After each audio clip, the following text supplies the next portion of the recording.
You this morning? Gosh, it is a good day out today. I'm a little slow today as I did more physical work yesterday than what I've done in a while, but I am managing. I'm taking care of myself. So we are going to get through this. I know it'll take me a good couple weeks to kind of get used to this new routine. So, here we are. But guys, before I jump into my topic today, because today's topic is a hot one, you're not going to want to miss this one, okay? You can win a free one-on-one with me. All you have to do is hit the like button on whatever your video you're watching, and you'll get you entered into the drawing that I announce on Tuesdays, okay? All right, guys. How likely is a real estate market crash? This is the buzz everywhere. Everywhere. All right. I could give you a whole bunch of statistics on why this or why that. There's two sides of this coin, but I am going to give you what I see as a Gen X child who was raised in the 80s. I am going to tell you what I see from then and what I know from then and what I know from now, okay? And how it all kind of coincides. So, how do they predict whether there's going to be a real estate market crash or not?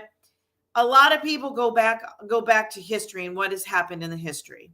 But I think we can all agree that now is not like any other time in history, really, guys. It's it's a chronic shit show right now with everything, okay? Excuse me. Inflation is going up at a really high rate. Gas prices are way up. It feels like real estate's kind of sitting on this bubble right now. Okay. Interest rates are going up. I think I might have said that already. So, how likely are we to have a crash? So, I'm going to say to you at this point, it's not impossible, but do I think it's going to happen to the extent that it did in 2008? I'm going to say no.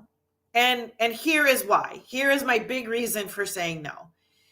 There is still way more demand than there is supply for homes right now, okay? That is the biggest thing, and that is going to be the thing that is going to keep the boat afloat, okay? That is going to keep it afloat. Now, do I think we're going to stay up here for the next however many years? No.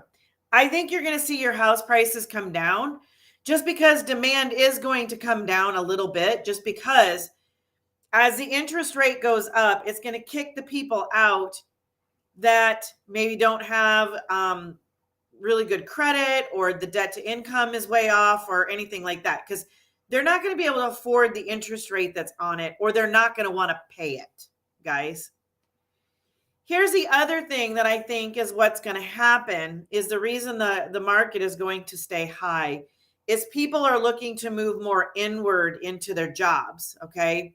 As gas prices keep going up, people are wanting to move closer to their jobs. So they are wanting to stay inside the cities right now, so they can bike to work or do a moped or something to get to work, or just not start up and not have as much gas spent to going to work, okay? So that's why I say the demand is still going to be high. Do I feel like it's going to completely burst? No. I feel like what's going to happen is we are just going to come back down to a more manageable state of what it is versus people selling versus people buying. I feel like it's going to become more manageable. The thing that everybody needs to remember is everybody's comparing this time to the 80s. There is one big difference that's going on between now and in the 80s. In the 80s, gas was like 27 cents a gallon. Okay. Here it is right now $4.61. As of June 2022, it is $4.61 a gallon. People are sucking things back. Their savings accounts are being depleted because they're having to spend the money on the gas. So I think you're going to see the people that live on the outskirts, they're going to start selling because they don't want to drive. But here's the other thing that offsets that, guys, is a lot of people are working from home, which they were not doing before. Okay. So there's always that. So that is why I come to get the kind of conclusion that I feel like I have gotten is I don't think because of all these other factors that play in part in this, that people are working from home, people aren't spending as much on gas. Some people that are still driving to work are wanting to move closer. So there's still a demand. There's still plenty of people, first-time home buyers that want to go and purchase the first-time home.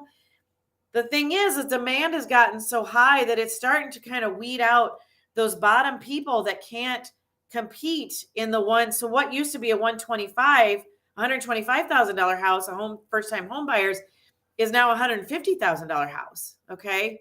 So it's bumping those people out as well. Okay. And then you have your people that are just like, I'm not paying that much interest. They just have to kind of get warmed up to it. So they've taken themselves out of the game as well. So in cap, do I feel like the housing bubble is going to burst and we are going to have a crash? I don't think it's going to crash. I just think you're going to see it come down to a more doable, manageable state. Okay. All right, guys.